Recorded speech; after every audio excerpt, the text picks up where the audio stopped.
Hi guys, welcome to Richard Cabile YouTube channel, and to this video, I will teach you how to enable draw and gesture to start an app in your Realme 5 mobile phone even the screen is off. And okay guys, but before we start, kindly subscribe to my YouTube channel by pressing the subscribe button and the bell to notify you if I have new videos. Okay guys, let's start. So okay guys, all you have to do is go to setting in your Realme 5 mobile phone. And now here in settings, okay, scroll down and find the convenient tools. Okay, click this.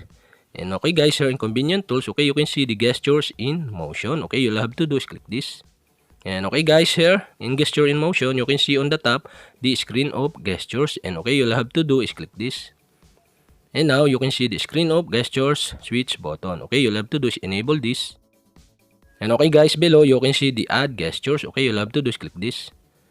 And now you can see the draw M gestures. Okay, you'll have to do is click this. And okay guys, now in this tutorial, I will show you how to enable draw M gesture to start an app in your Realme 5 mobile phone even the screen is off. And okay guys, all you have to do is click start an app. And okay guys, now you can choose the app you want to start if the draw M gesture is enabled. And okay guys, for my example, I choose one of my application and I choose Chrome.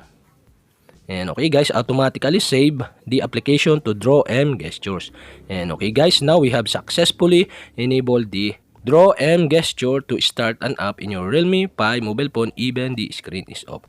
And okay guys, now we can try it. Okay, I turn off the screen of my Realme 5 mobile phone and now I draw M on screen to start an app on my Realme 5 mobile phone. And okay guys, we have successfully enabled the draw M gesture to start an app in your Realme 5 mobile phone even the screen is off.